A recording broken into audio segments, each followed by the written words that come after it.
Sir இப்ப இந்த இடி வந்து ஒரு அறிக்கை அது மாதிரிலாம் வராம இந்த எல்லா மீடியாலையும் பாத்தீங்கன்னா 1000 கோடி ஊழல், டாஸ்மார்க்ல 1000 கோடி ஊழல், 1000 கோடி 1000 கோடி 1000 கோடின்னு எங்க பார்த்தாலும் இப்ப நீங்க யூடியூப திறந்தீங்கன்னா 1000 கோடி டாஸ்மார்க் ஊழல், ஸ்டாலின் கைது, உதயநிதி கைது. இந்த 1000 கோடிங்கிற நம்பரை எப்படி பிக்ஸ் பண்றாங்க? அது என்ன சார் தெரியல.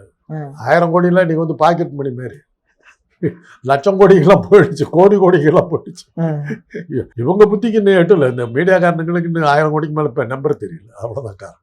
இப்போ ஒரே அதை எப்பவும் கேட்கிற கேள்விதான், இது போல நீ எத்தனை ரெய்டு பண்ண, எவ்வளவு பணத்தை கருப்பு பணத்தை கைப்பற்றின பணத்தை யாருக்கிட்ட கொடுத்த, அந்த பணத்தை வச்சுக்கிட்டு மக்கள் நலத்துக்காக செய்யப்பட்ட திட்டங்கள் என்ன, கைப்பற்றப்பட்ட ஆவணங்கள்ல இருந்து வெளியான உண்மைகள் என்ன, ஒவ்வொரு வீட்டிலையும் நடந்த ரெய்டில் இந்த ஆவணத்தில் இந்த உண்மை இருந்துன்னு ஏதாவது சொல்லியிருக்கியா?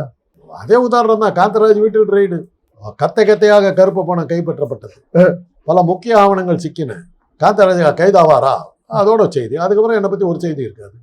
என்ன கைப்பற்றின, என்ன ஆவணம் இருந்தது, அந்த எவ்வளோ கத்தையாக கைப்பற்றின பணம் என்னாச்சு, அந்த பணத்தை எங்கே கொடுத்தேன், ஏதாவது ஒரு ரெய்டுக்கு இன்னைக்கு ஒரு அறிக்கை வந்துருக்குது அமலாக்கத்துறையிலேருந்து? யாருக்காவது தெரியுமா அமலாக்கத்துறை என்ன பண்ணிச்சுன்னு?